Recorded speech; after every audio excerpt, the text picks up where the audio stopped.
The 5 distinct regions of Canada include the Maritimes, the Prairies, BC, the Arctic, and the Centre, the Atlantic provinces, central Canada, the Prairie provinces, the West Coast, and the Northern Territories. This looks better. The Arctic, the Atlantic, the Pacific, central Canada, and the mountains. Nope, the mountains is your clue there.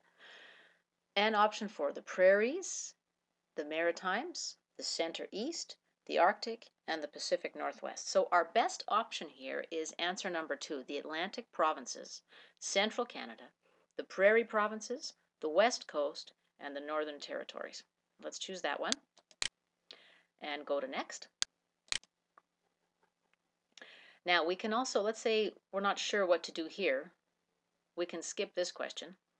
Let's go to question 3. The capital of Nunavut is Yellowknife. Nope, that's the capital of the Northwest Territories. Whitehorse. No, that is the capital of the Yukon. Ottawa is the capital of Canada. Iqaluit, that is the capital of Nunavut. Let's click on next. Question 4. What is the free trade agreement between Canada, Mexico, and the United States called? NORAD. No, that's the North American Defense Association. NAFTA. Yes, that's the North American Free Trade Agreement. NATO is a military organization, and AFT is what NORAD used to be, or NATO used to be. So let's pick NAFTA. And then let's go back and answer question number 2. John Cabot arrived in Canada where and when? There are no tricks here. You just have to memorize this. He arrived in Newfoundland in 1497. Okay, let's go to the next question. 3 we've already answered. Iqaluit is the capital of Nunavut. Question 4 we've already answered. Free trade agreement. Let's go to question 5. We could have clicked next. Who made 3 voyages across the Atlantic between 1534 and 1542? Well, that is not John Cabot. He was voyaging a little earlier. Jacques Cartier is our man. These other 2 fellows are explorers. Actually, I don't even know if Magellan's first name is James, but Jacques Cartier is our Canadian historical early explorer. Let's go to the next question. What are important symbols of Canada? The flag, the scales of justice, the Union Jack, and all these answers. This is a tricky question. We do see the scales of justice and the Union Jack in certain places, but all 3 of these are not considered important symbols of Canada. The one we want is the Canadian flag. Let's go to next. Who are the French explorers that established the first European settlement north of Florida? There's typo there. First in present-day Maine, and then in present-day Nova Scotia. So our explorers, Jean Cabot and Jacques Cartier, they were not exploring at the same time. Jean Cabot came earlier, John Cabot, and Jacques Cartier was one of our fellows. Jacques Cartier and Samuel de Champlain, they weren't together either. Our answer here is Samuel de Champlain and Pierre de Monts. These are the 2 who established our first settlement. Next. Canada's national motto, O Canada, our home and native land. No, that is the first line of our national anthem. Amare usque ad mare. That's our answer. Peace, order, and good government. No, this is something in our Constitution. One peaceful nation from the Atlantic to the Pacific. These are all, they all sound good, but our answer is amare usque ad mare. What is the prize awarded to the women's teams of the National Hockey League? Our answer here is the Clarkson Cup. The Governor General, Adrian Clarkson, awarded this in 2004. Let's go to our next answer. Who is Captain Paul Triquet, the leader of the Métis Uprising in 1837-38? No, there was no Métis Uprising in 1837-38. Those were the rebellions in Lower and Upper Canada. And the Métis Uprising was later on led by Louis Riel. The first French-Canadian Prime Minister of Canada? No, that was Wilfrid Laurier. The first Black Canadian Air Force pilot? No, our answer is a World War II hero from Quebec, awarded the Victoria Cross. Next. What is due process? Okay, this is a tricky question here because all of these answers are pretty good. The freedom from unlawful detention by the state. This is habeas corpus. The government must respect all legal rights a person is entitled to under the law. Yes, this is our answer. Now, the rule of law applies to everyone. That is part of this one. The right to have legal assistance in a court of law. That is also part of this one. This is our answer here. Which of the following is not part of Canadian citizens' tradition of ordered liberty? The answer is freedom of language, and that was brought about in 1969 by the Official Languages Act. What is the correct order of historical events in Canada? This is a pretty tricky one. So the beginnings of democracy in Canada began after the Battle of the Plains of Abraham was over, so in the 1700s.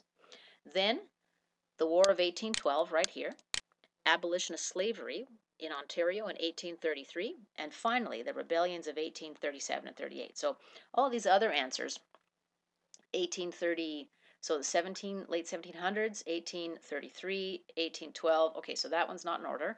1833, 1812. You can see already that one's not in order. 1812, 1837, 1833. Okay, so that one's not in order. So this is our only option. You just need to know when these general things happened. What happens if a majority of the members of the House of Commons vote against a major government decision? Okay, eventually all of these things happen, but at the moment that the majority votes against, we have the party in power is defeated. This is the correct answer. What are 3 key facts about Canada's system of government? Okay, this is tricky. We are a republic. No, we are not a republic. So already we know that A, number 1, is wrong. We are a federal state. Yes. A parliamentary democracy? Yes. And a constitutional monarchy? Yes. All these are true. We are a British Dominion. That is true. We are a democracy and we are a constitutional monarchy. We are a federal state, an independent democratic republic, and an important part of the British Commonwealth of Nations. So these 2 are tricky. But the fact is, the important part of our system of government is the constitutional monarchy part, not the part that we're a British Dominion. So our answer is number 2. Parliament has 3 parts. They are.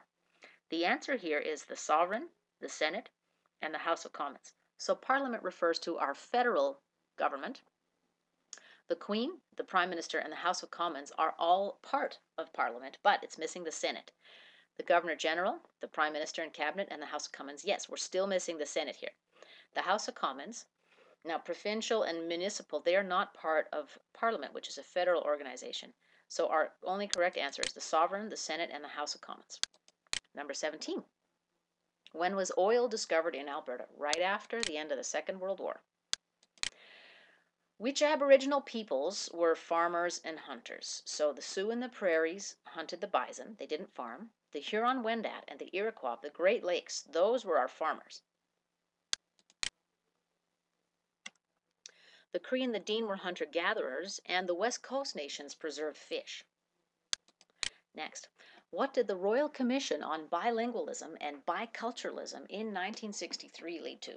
So the FLQ crisis, no, the Quebec referendum, the Quiet Revolution, all of those things happened after 1963. But what it led to was the Official Languages Act of 1969, which guarantees French and English services in the federal government across Canada. Number 4. And our last question. What are some of the achievements of the Canadian Army during the Second World War?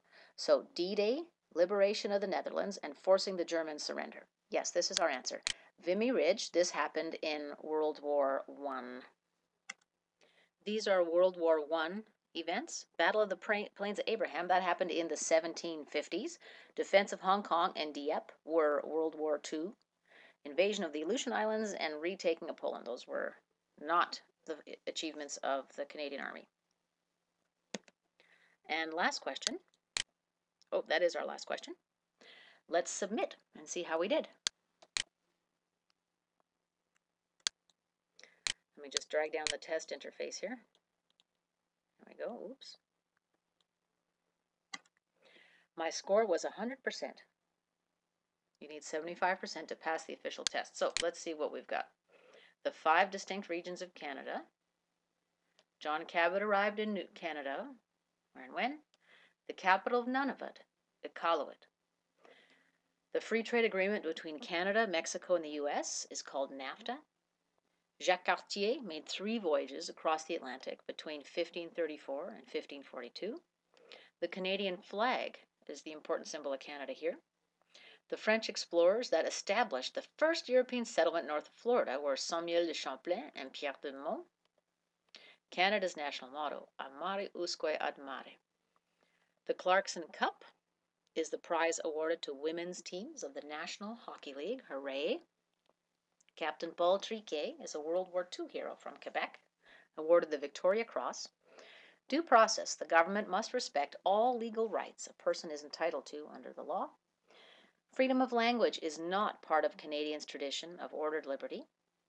The correct order of historical events in Canada is beginnings of democracy, so later 1700s, U.S.-Canada War, 1812 to 1814, abolition of slavery, 1833, and then the rebellions of 1837 to 38.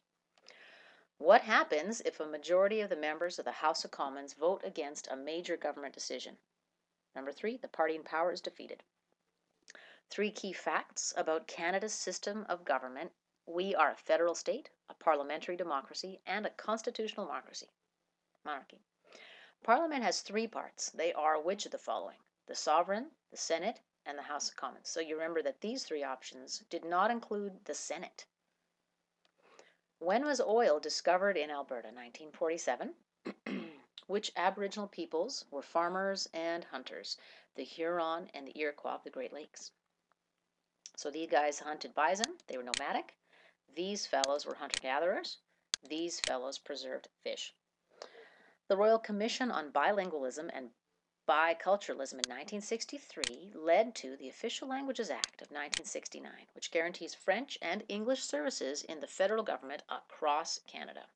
And number 20, what are some of the achievements of the Canadian Army during the Second World War? D-Day, liberation of the Netherlands, and forcing the Germans surrender. Thank you very much. We've got thousands of questions like this to help you pass your citizenship test quickly. Please subscribe at citizenshiptestcanada.ca. Thank you very much.